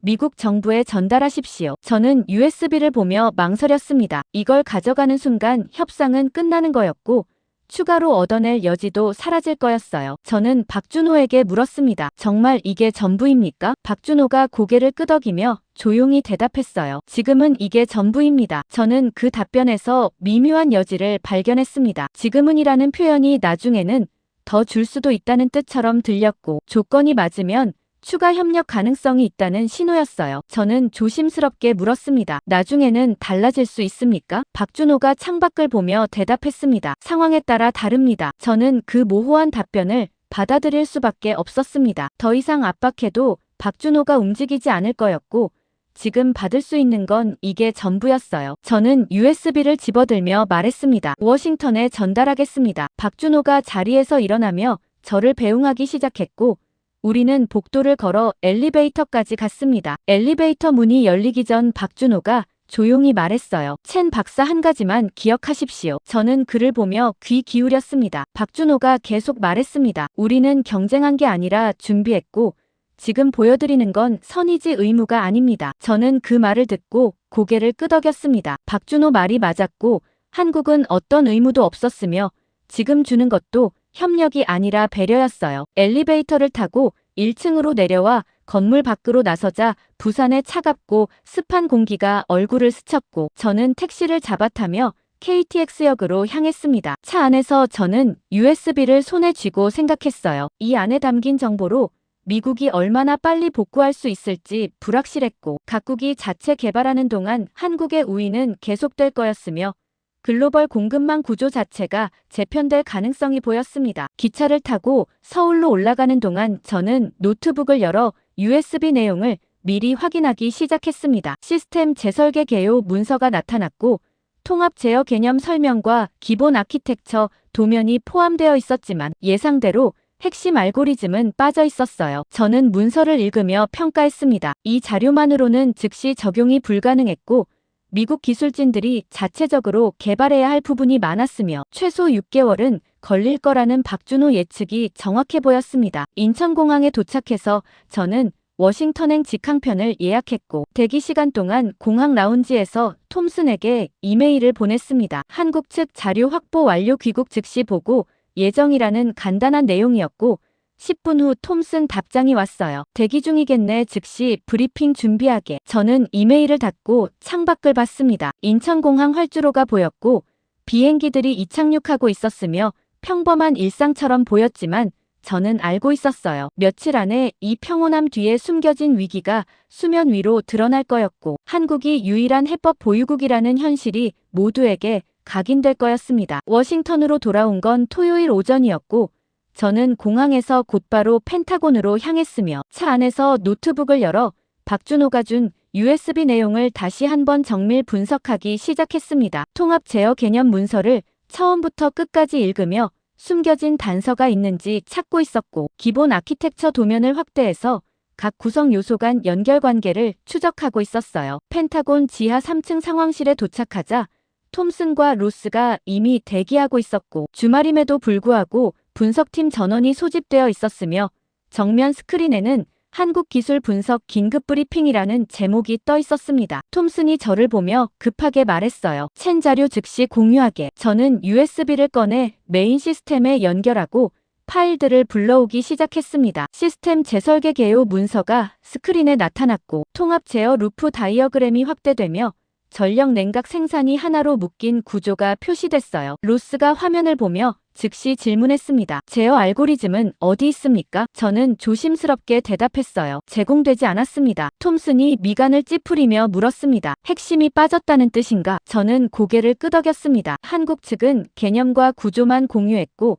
실제 구현에 필요한 최적화 데이터와 실시간 제어 로직은 보호 대상입니다. 톰슨이 한숨을 쉬며 말했어요. 결국 우리가 처음부터 다시 개발해야 한다는 건가? 저는 문서를 넘기며 설명했습니다. 개념이 명확하니까 완전히 처음부터는 아니지만 자체 시험과 검증 과정 필요하고 최소 6개월 소요 예상됩니다. 로스가 끼어들며 말했습니다. 6개월은 불가능합니다. 당장 다음 주부터 공급망 붕괴 여파가 소비자 시장까지 도달할 겁니다. 저는 그 말을 듣고 인정할 수밖에 없었습니다. 시간이 없었고 미국은 즉각 해법이 필요했지만 한국이 준 건 장기 프로젝트 출발점 뿐이었어요. 톰슨이 저를 보며 물었습니다. 추가 협상 가능성은? 저는 박준호와의 마지막 대화를 떠올렸습니다. 상황에 따라 다르다던 그 모호한 답변이 생각났고, 조건이 맞으면 더 줄 수도 있다는 여지가 있었어요. 저는 조심스럽게 대답했습니다. 완전히 다치지는 않았습니다. 톰슨이 즉시 반응했어요. 그럼 재접촉하게 최대한 양보 조건 제시하고 핵심 기술 확보해야 합니다. 저는 상황실을 나와 빈 회의실로 들어갔고, 노트북을 열어 USB 파일들을 다시 한번 세밀하게 분석하기 시작했습니다. 이번에는 기술 내용이 아니라 구조적 패턴을 찾고 있었고, 왜 TSMC가 정지했는지 그 근본 메커니즘을 재구성하려 했어요. 시스템 다이어그램을 겹쳐놓고 비교하기 시작했습니다. 기존 대만, 일본 시스템 구조와 한국 재설계 구조를 나란히 놓고 차이점을 추적했고, 30분 후 핵심 패턴이 보이기 시작했어요. 기존 시스템은 전력 공급 안정성을 최우선으로 설계됐고, 과부하 발생 시 즉시 차단해서 전체 네트워크를 보호하는 방식이었지만, 이 차단 조건이 외부 신호로도 트리거될 수 있었고, 일단 발동되면 연쇄적으로 확산되는 구조였습니다. 저는 추가 데이터를 불러왔습니다. 지난주 TSMC 정지 당시 전력망 신호 로그를 다시 열어 특정 시점을 확대했고, 미군 전자전 신호가 송출되기 10분 전에 이미 미세한 주파수 변동이 감지됐다는 기록을 발견했어요. 저는 그 변동 패턴을 분석하기 시작했습니다. 주파수 3.23GHz 대역에서 짧은 펄스 형태로 나타났고, 지속시간은 6초였으며 출처는 불명확했지만 패턴은 명확했습니다. 자연 발생 노이즈가 아니라 의도된 신호였어요. 저는 그 신호를 역추적하기 시작했고, 발신 지역을 좁혀갔습니다. 대만 북부 해안 지역에서 감지됐고, 정확한 지점은 특정할 수 없었지만 방향은 중국 대륙 쪽이었어요. 저는 그 결과를 보며 얼어붙었습니다. 중국이 신호를 보냈다는 증거는 아니었지만 누군가 의도적으로 TSMC 차단 조건을 트리거했다는 정황이었고, 미군 대응은 그걸 증폭시킨 거였어요. 저는 추가 분석을 계속했습니다. 동일한 패턴이 일본과 싱가포르에서도 나타나는지 확인하기 시작했고, 20분 후 일본 데이터에서 유사 신호를 발견했으며, 싱가포르는 기록이 불완전해서 확정할 수 없었지만 정황상 동일했어요. 저는 노트북을 닫고 생각했습니다. 이건 외부 공격이 아니라 시스템 내부에 심어진 시한 폭탄이었고, 특정 조건만 갖춰지면 누구든 트리거할 수 있는 구조였으며, 중국은 실험만 했을 뿐 실제 공격은 하지 않았을 가능성이 높았어요. 저는 상황실로 돌아가 톰슨에게 분석 결과를 보고했습니다. TSMC 정지가 외부 공격이 아니라 시스템 자체 취약점 발동이고, 누군가 트리거 신호를 보냈지만 출처 특정 불가능하며 동일 구조가 일본 싱가포르에도 존재한다는 내용을 전달했어요. 톰슨이 화면을 보며 물었습니다. 그럼 중국 책임은? 저는 조심스럽게 대답했어요. 직접 증거 없습니다. 실험만 했고 실제 트리거는 다른 주체일 가능성 있습니다. 로스가 끼어들며 말했습니다. 다른 주체라니 누가 이런 걸 합니까? 저는 대답하지 못했습니다. 누가 트리거했는지보다 중요한 건 시스템 자체가 붕괴 가능하게 설계됐다는 사실이었고 한국만 그걸 미리 발견하고 고쳤다는 점이었어요. 톰슨이 보고서를 닫으며 말했습니다. 일단 중국 공격 가능성은 보류하고 시스템 취약점 해결에 집중하겠습니다. 저는 고개를 끄덕였지만 동시에 불안했습니다. 취약점 해결이라고 해도 한국 기술 없이는 6개월 이상 걸릴 거였고 그 기간 동안 피해는 계속될 거였어요. 저는 제자리로 돌아와 휴대폰을 꺼냈습니다. 박준호에게 메시지를 보내야 했지만 뭐라고 써야 할지 고민됐어요. 결국 간단하게 썼습니다. 분석 완료했습니다. 추가 협의 필요합니다. 1분 후 박준호 답장이 왔습니다. 무엇을 발견하셨습니까? 저는 답장을 보며 긴장했습니다. 박준호는 제가 뭔가 찾았다는 걸 알고 있었고 그게 뭔지 확인하려 하고 있었어요. 저는 조심스럽게 답장을 썼습니다. 트리거 신호 흔적 발견했습니다. 출처 불명입니다. 박준호의 답장은 즉시 왔어요. 예상했습니다. 저는 그 답장을 보며 이해했습니다. 박준호는 이미 트리거 신호 존재를 알고 있었고 누가 보냈는지도 추정하고 있었지만 공개하지 않고 있었어요. 저는 추가 메시지를 보냈습니다. 출처 아십니까? 박준호의 답장이 왔습니다. 중요하지 않습니다. 저는 그 답장을 보며 당황했습니다. 중요하지 않다니 누가 글로벌 공급망을 무너뜨렸는지 찾는 게 최우선 아닌가 생각했지만 박준호 관점은 달랐어요. 저는 물었습니다. 왜 중요하지 않습니까? 박준호의 답장이 왔습니다. 시스템 자체가 문제고 트리거는 결과일 뿐입니다. 저는 그 문장을 읽고 인정할 수밖에 없었습니다. 박준호 말이 맞았고 누가 방아쇠를 당겼는지보다 총 자체가 장전되어 있었다는 게 근본 문제였어요. 저는 마지막 메시지를 보냈습니다. 해법 더 공유 가능합니까? 박준호의 답장은 간단했습니다. 조건 필요합니다. 저는 그 답장을 보며 예상했던 대로라고 생각했습니다. 한국은 공짜로 주지 않을 거였고 미국이 뭔가 내놓아야 추가 협력이 가능할 거였어요. 상황실 스크린에 새로운 보고가 떴고 일본 정부가 한국과 기술협력 MOU 체결 발표 예정이라는 외신 속보가 나타났으며 대만도 유사한 움직임을 보이고 있다는 후속 보도가 이어졌습니다. 저는 화면을 보며 깨달았습니다. 각국이 한국에게 줄을 서기 시작했고 미국도 그 대열에 합류해야 하는 상황이었으며 한국이 요구하는 조건을 들어줄 수밖에 없는 구조가 만들어지고 있었어요. 한국과의 기술협력 협상 테이블이 마련된 건 화요일 오전 10시였고 저는 국무부 청사 9층 대회의실에 앉아 있었으며 정면에는 태극기와 성조기가 나란히 세워져 있었고 테이블 양쪽으로 미국 측 대표단 12명과 한국 측 대표단 8명이 마주보고 앉아 있었습니다. 미국 측에는 국무부 경제차관 로버트 챈들러가 수석 대표로 앉아 있었고 국방부 기술협력국장 제니퍼 윌슨과 상무부 반도체 담당관 마크 데이비스가 배석했으며 저는 기술 자문으로 끝자리에 앉아 노트북을 펼쳐놓고 있었어요. 한국 측에는 산업통상자원부 통상교섭본부장 김태준이 수석으로 앉아 있었고 과학기술정보통신부 차관 이선미와 외교부 경제외교조정관 박성호가 옆에 있었으며 박준호는 기술팀 일원으로 뒤쪽에 조용히 앉아 있었습니다. 챈들러가 회의를 시작하며 말했습니다. 먼저 한국 측의 신속한 협의 응답에 감사드리고 글로벌 반도체 공급망 안정화를 위한 양국 협력이 시급한 상황임을 재확인하며 상호 이익이 되는 합의를 도출하고자 합니다. 저는 그 발언을 들으며 불편했습니다. 상호 이익이라는 표현이 어색했고 실제로는 미국이 일방적으로 필요한 상황이었지만 체면상 동등한 협력인 것처럼 포장하고 있었어요. 김태준이 고개를 끄덕이며 조용히 대답했습니다. 한국도 글로벌 공급망 안정을 중시하고 있고 가능한 범위에서 협력하겠습니다. 저는 가능한 범위라는 표현에 주목했습니다. 한계를 미리 설정하는 말투였고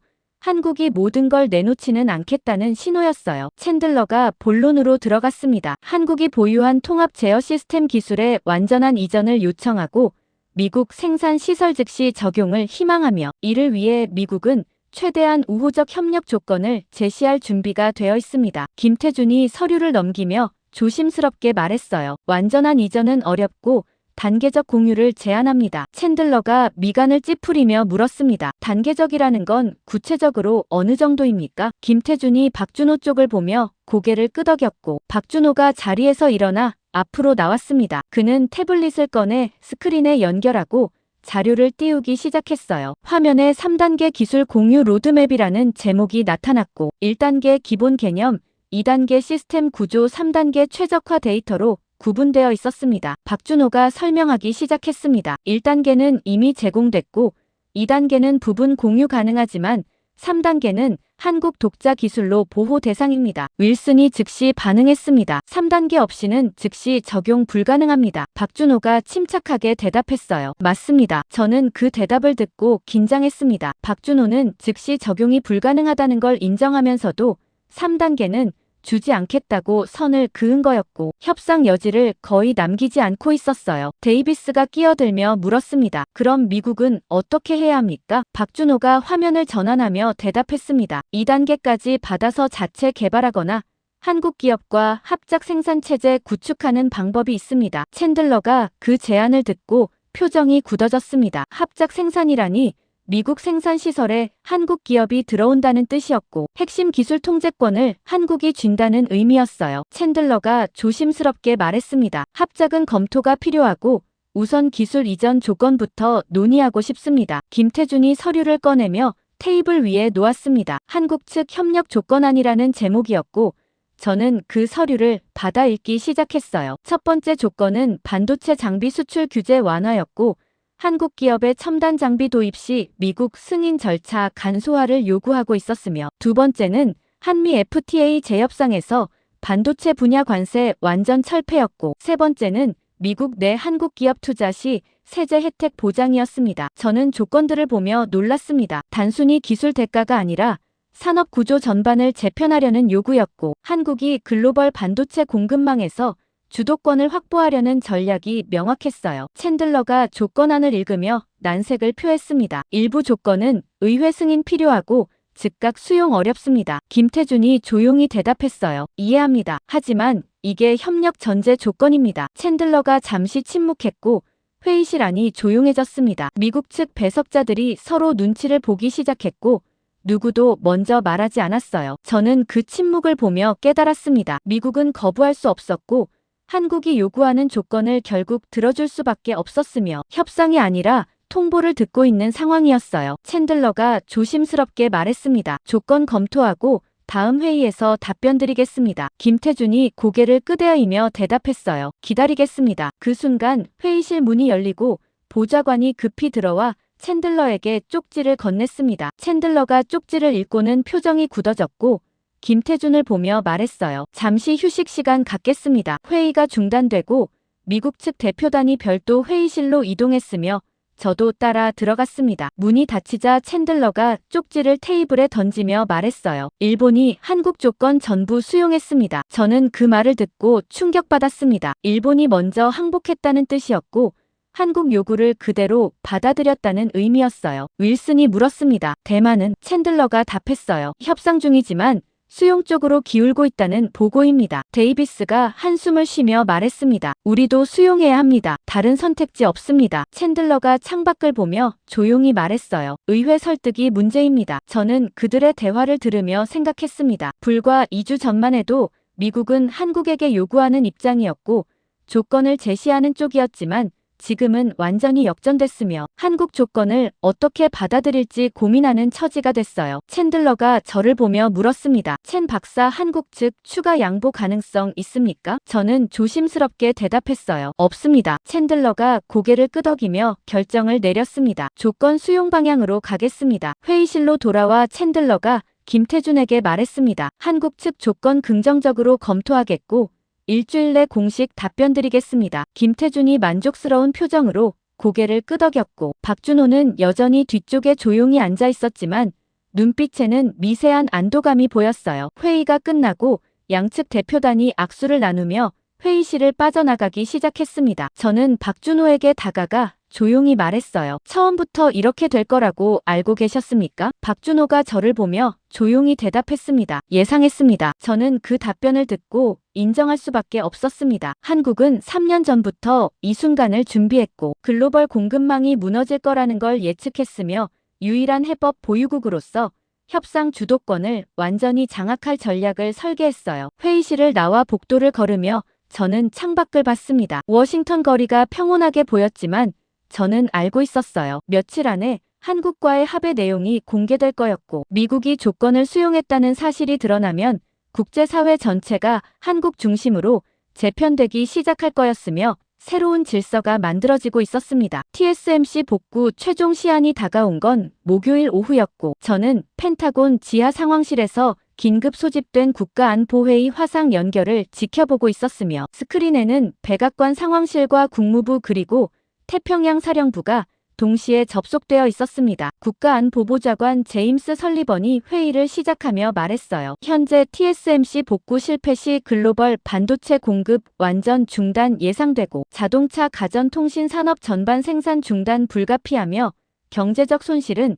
주간 단위 1조 달러 규모로 추산됩니다. 저는 그 숫자를 듣고 긴장했습니다. 1조 달러라니 국가 경제 전체를 흔들 수 있는 규모였고 더 이상 기술 문제가 아니라 안보 위기였어요. 국무장관 앤서니 블링컨이 화면에 나타나며 말했습니다. 한국과 협상 진행 중이지만 시간이 촉박하고 조건 수용 여부 최종 결정 필요합니다. 국방장관 로이드 오스틴이 끼어들며 조심스럽게 말했어요. 일부에서 강제 기술 확보 방안 제기되고 있고 한국 시설 직접 접근 또는 기술진 압박 옵션 검토 중입니다. 저는 그 발언을 듣고 얼어붙었습니다. 강제 확보라니 동맹국 기술을 무력으로 빼앗는다는 뜻이었고 한미 관계 전체를 파괴할 수 있는 선택이었어요. 설리번이 신중하게 말했습니다. 강제 옵션은 최후 수단이고 외교적 해결 우선입니다. 블링컨이 보고서를 보며 말했어요. 한국 측 요구 조건이 과도하다는 의견 있지만 대안 없는 상황이고 의회 일부는 수용 불가 입장이며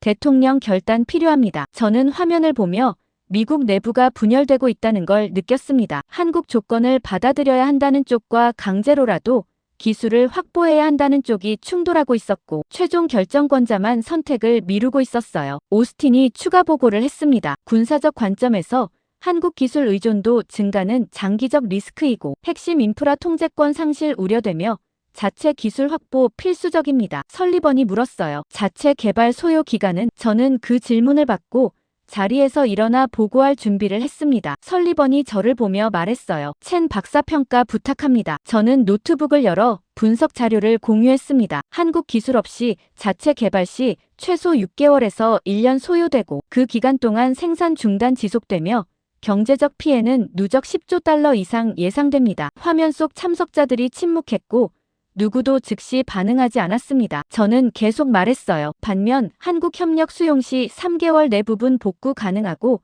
6개월 내 정상화 예상되며 조건 수용에 따른 경제적 양보는 장기적으로 자체 개발 비용보다 낮습니다. 블링컨이 고개를 끄덕이며 말했습니다. 수치상으로는 협력이 합리적입니다. 오스틴이 반박했어요. 하지만 전략적 종속 리스크는 수치화 불가능합니다. 설리번이 두 사람을 보며 정리했습니다. 양측 의견 청취했고 대통령께 보고 후 최종 결정 받겠습니다. 회의가 끝나고 화면 연결이 끊어졌으며 상황실 안이 조용해졌습니다. 톰슨이 저를 보며 물었어요. 첸 솔직한 의견 듣고 싶네. 저는 조심스럽게 대답했습니다. 강제 확보는 실패할 겁니다. 톰슨이 미간을 찌푸리며 물었어요. 왜 그렇게 생각하나? 저는 지난 몇 주간 경험을 떠올렸습니다. 박준호와의 대화들, 한국 시스템 구조 그리고 3년간의 준비 과정이 머릿속을 스쳐 지나갔어요. 저는 말했습니다. 한국은 기술만 보호하는 게 아니라 전체 시스템을 설계했고 강제로 일부를 빼앗아도 작동 안 할 겁니다. 톰슨이 침묵했고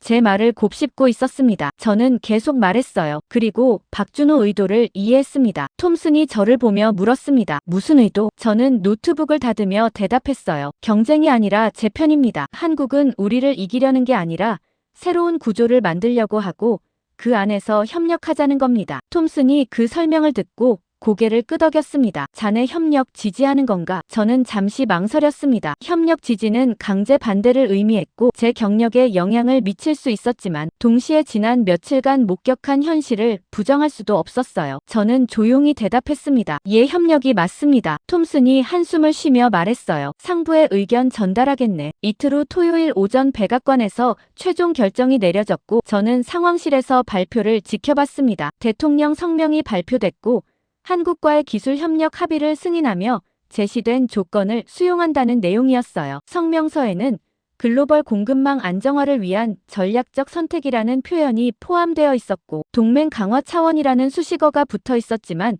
실제로는 항복 선언이나 다름없었습니다. 저는 성명을 읽으며 안도했습니다. 최악의 선택은 피했고 한국과 관계는 유지될 거였으며 복구도 시작될 수 있었어요. 하지만 동시에 불편했습니다. 미국이 주도권을 잃었다는 현실을 인정해야 했고 한국 중심 질서를 받아들여야 했어요. 상황실 스크린에 후속 보도가 나타나기 시작했습니다. 일본과 대만도 한국과 유사 합의 체결 발표했고 유럽연합도 협상 개시 선언했으며 중국은 공식 입장 없이 침묵하고 있다는 소식이 연달아 떴어요. 로스가 분석 보고서를 가져왔습니다. 글로벌 반도체 공급망 재편 예상 시나리오라는 제목이었고 한국 중심 생산 체제 구축 예상된다는 결론이 명시되어 있었어요. 저는 보고서를 읽으며 생각했습니다. 불과 3주 전만 해도 미국 중심 공급망이 당연했고 한국은 부품 공급자 중 하나였지만 지금은 완전히 뒤바뀌었으며 한국이 핵심이 되고 미국이 협력자가 되는 구조로 전환되고 있었어요. 저녁 6시에 박준호에게서 메시지가 왔습니다. 결정 확인했습니다. 협력 감사합니다라는 짧은 문장이었고 저는 그 메시지를 보며 복잡한 감정을 느꼈어요. 협력 감사라는 표현이 어색했습니다. 제가 협력을 선택한 게 아니라 현실을 받아들인 거였고 박준호는 그걸 알면서도 예의상 감사를 표하고 있었어요. 저는 답장을 보냈습니다. 앞으로 잘 부탁합니다. 박준호의 답장이 즉시 왔습니다. 같이 가겠습니다. 저는 그 답장을 보며 조금 안도했습니다. 같이 가겠다는 건 한국이 미국을 배제하지 않겠다는 뜻이었고 새로운 구조 안에서 역할을 줄 거라는 신호였어요. 상황실을 나와 복도를 걸으며 저는 창밖을 봤습니다. 워싱턴 거리에 어둠이 내리고 있었고 가로등이 하나씩 켜지기 시작했으며 평범한 주말 저녁처럼 보였지만 저는 알고 있었어요. 오늘 내려진 결정이 향후 수십 년 국제 질서를 바꿀 거였고 미국 중심 세계가 끝나고 있었으며 새로운 균형이 만들어지기 시작했다는 걸 실감하고 있었습니다. 저는 엘리베이터를 타고 1층으로 내려갔고 밖으로 나서자 차가운 공기가 얼굴을 스쳤습니다. 택시를 잡아타며 저는 생각했어요. 3주 전 중국 로그를 처음 확인했을 때만 해도 이게 단순 기술 문제라고 생각했고 한국을 무시했으며 제 판단을 확신했지만 지금은 모든 게 달라졌고 제가 틀렸다는 걸 인정해야 했으며 박준호가 처음부터 옳았다는 현실을 받아들여야 했습니다. 한국을 무시했던 판단이 잘못됐으며 박준호가 처음 경고했을 때 들었어야 했지만 저는 듣지 않았고 그 대가를 모두가 치렀으며 결국 한국이 옳았다는 현실을 받아들이는데 3주가 걸렸습니다. 엘리베이터를 타고 1층으로 내려가는 동안 저는 보고서 마지막 문장을 되뇌었습니다. 전쟁은 시작되지 않았다, 이미 끝나 있었다는 그 문장이 계속 머릿속을 맴돌았고 한국이 3년 전부터 설계한 승리였으며 우리는 싸울 기회조차 없었다는 깨달음이 무겁게 다가왔어요.